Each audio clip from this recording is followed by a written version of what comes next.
BC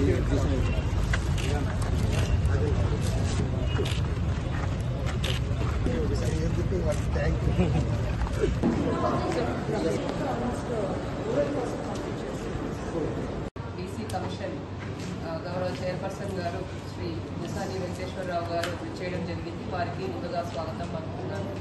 వారికి అలానే member secretary dedicated BC commission Saidulu ISS గారికి, అడిషనల్ కలెక్టర్ ఆఫీస్, అలానే ఇక్కడ చేసిన బీసీ సంఘాల అధ్యక్షులు, రిప్రజెంటేటివ్స్, మీడియా మిత్రులందరికీ కూడా నమస్కారం తెలియజేస్తున్నాను.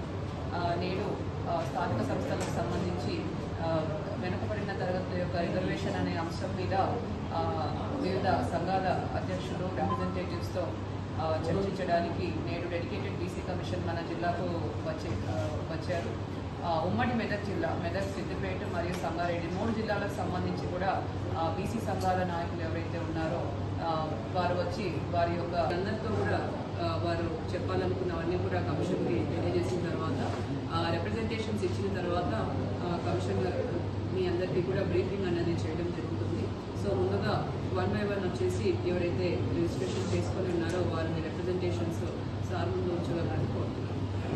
ఏబిసిడి అనేది ఇంకా కాల జీవనంలో ఇప్పటికీ కూడా సమాజం గుర్తింపు మన ఇంకా పిహెచ్డీ చేసిన పర్కెట్ క్యాస్ట్ అని పెట్టాడు.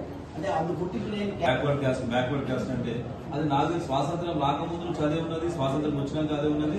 ఇంకెన్ని సంవత్సరాలు ఇట్లా బీసీ అనేటువంటి వెంటబడిన దాని మీద ఉంటుంది అనేటువంటి ఫస్ట్ ప్రశ్న. ఎందుకంటే ఈరోజు బీసీలలో చూడండి, విశ్వకర్మ ఆధారం లేదు. దాని మీద కూడా మీరు పెద్ద మనసు చేసుకొని మా బీసీలకు సంబంధించిన ఇష్యూ మా పరిధిలో వస్తుంది కాబట్టి దయచేసి దాన్ని బట్టికే మీరు చెప్తే బాగుంటుంది. సలహాలు కానీ సూచనలు కానీ కానీ ఇంటర్వ్యూ కానీ చెప్పండి. ఎందుకంటే మా బీసీ కమిషన్ ఆల్రెడీ నిరంజన్ గారు వచ్చింది. వారు మీరు చెప్పిన సమస్యలు ఎక్కువ మటుకు వారి పరిధిలోనే ఉంటుంది. వారు డెఫినెట్గా కన్సిడర్ చేసి గవర్నమెంట్ రికమెండ్ చేస్తారు.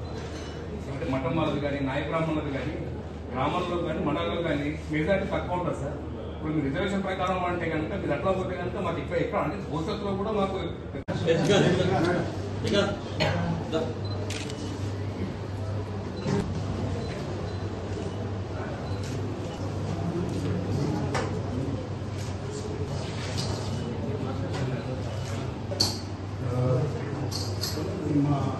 ఉమ్మడి మెదక్ జిల్లాకి, సంగారెడ్డి జిల్లా కేంద్రమైనటువంటి సంగారెడ్డికి విషయాలను వారి దృష్టికి తెచ్చాము.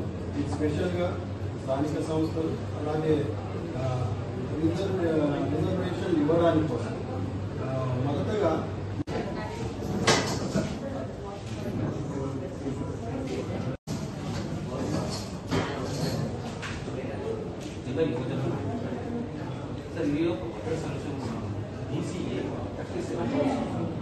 ఈ స్థానిక ఎలక్షన్స్ ఉన్నాయి కదా, గ్రామ పంచాయతీ, మండల పరిషత్, జిల్లా పరిషత్, మున్సిపాలిటీ, మున్సిపల్ కార్పొరేషన్ మటుకు రిజర్వేషన్ తీసి ఏ విధంగా ఉన్నారో అంత మటుకు కులవృత్తులని వేరే క్యాస్ట్ వాళ్ళంతా ముస్లిమ్స్ కానీ, కోమర్స్ కానీ అంతా రిలయన్స్ చాలా మంది పెట్టి మా నాయకురాముల వృత్తి కులాలతోటి పెద్ద వ్యవస్థలో మాకు ఎలక్షన్లో ఓట్లు దాంతో మనం మభ్యపెట్టి ప్రయత్నం చేశాం సార్. మాకు ప్రత్యేకంగా కల్పించినప్పుడు సరే సార్, అది మీ పది కాకుండా కానీ మీరు కొంచెం పాయింట్ అవుట్ కొంచెం ఖచ్చితంగా